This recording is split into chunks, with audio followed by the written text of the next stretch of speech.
Hi, this is Jonathan. I'm going to give you a little clip of an interview of one of the most incredible physicians in the world. She's in her 70s now, and what I want you to pay attention to is how sharp she sounds. Do you hear a lot of uhs and ums, or is her mind focused? She's a cancer specialist, psychiatrist, acupuncturist, homeopathist, and many more things. She's a real physician, MD, and then went to study in over 40 countries. I met her when I was around 12, and she became a mentor for me for various reasons that I don't need to get into. Everybody has their role. Some people are quiet healers. What I want to test for you right now are your eyes and your ears. There's an answer being given to you in this interview. Let's see if you can extract the information that is vital to what's happening to people. You're concerned about people being dumbed down. Maybe there's a part of the body that is being targeted. No, I'm not going to give you the answer.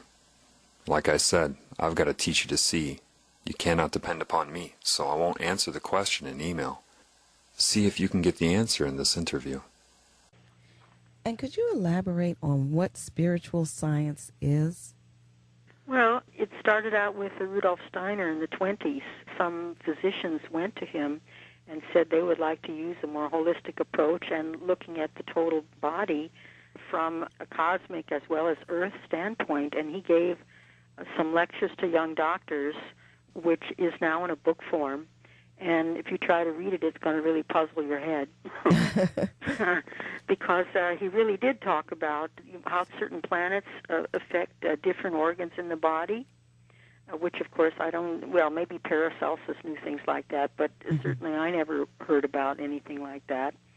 So, and he also began to work with a doctor who he suggested she go to medical school. She was a massage therapist, and she went to medical school. And then he began to work with her as she had questions about her patients and so forth. And he did come up with other ideas about particular remedies, like remedies for backward children or remedies for people with heart problems. And then was another book on connecting the person with the cosmos. And he and Dr. Wegman, Ida Wegman, was a woman doctor, wrote a book together. So there's quite a bit of information out there for physicians who want to think in a different way. And there is a course in this country that I think meets twice a year for 4 years now and helps physicians to learn how to prescribe and how to understand this human cosmos connection. Oh, wonderful. I also want to just mention that doctors today are taught to reduce everything down to just microscope vision of down to the microorganism, as opposed to looking at the whole body, as opposed to using their intuition, because doctors can be very intuitive people, and it's very important to work together with the patient to really learn more about what is actually going on with their whole history, their biography, what happened to them from childhood on up. And a lot of illnesses that manifest today are a result of unresolved issues, as you probably know as a psychologist. Well, definitely, and it's often, it's very good to know that can be addressed in that manner. Well, that's why these remedies do work, is because they take that into consideration. They don't just look at, as you mentioned earlier, as illnesses, as just freeze-dried intellectual concepts.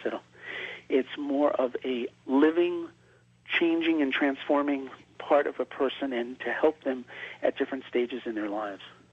Could you share with us your success with treating the liver and then hepatitis C patients? Yes, I think that the liver is really an organ that's been totally abused by our society. I would say that I probably treat the liver on about 80 to 90% of my patients. Mm. It is a metabolic organ that should be about 104 degrees. It's our heat furnace. And according to anthroposophy, the liver not only digests all the food that comes down with its juices, it also digests all sensory input. Now, this is the anthroposophic lore, which I think is probably true. that means that all the, going by the freeway 80 miles an hour, all that stuff that you see visually, and then you go home and you watch a television and all those every 3 seconds flipping the scene, or you watch a computer and everyone has their iPod on where they're listening to music and holding their cell phone, and all that is sensory input. And our livers are more than tired. I know that's a new concept. People don't know that the liver has to process all sensory input, but it does. And so, in general, that's why I think we're having more allergies coming up. People say, well, I never had allergies as a kid, but I started getting them in my 30s. And you say, well, this isn't genetic because they didn't get it as a child. So if we look at the lifestyle, we see that the liver really is overwrought. With the toxins in the environment, it has to break up. And then our sensory input, which we do have control of, a lot of it. So they don't know about that. So we do talk about that. And I did have an experience of being able to help some hepatitis C patients, because a lot of the hepatitis C patients don't respond to the interferon ribavirin.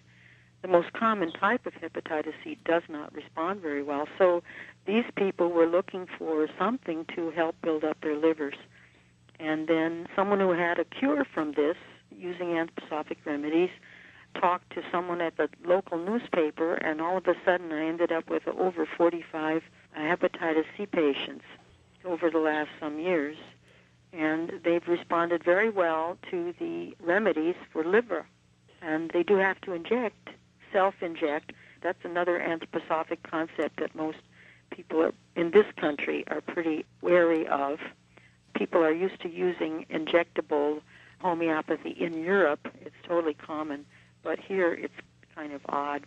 I also want to mention colds and flu that we sort of ran over last time. There's an excellent remedy from Uriel that can cure pneumonias. I've never had a pneumonia that didn't get cured with injectable remedy from the Uriel pharmacy.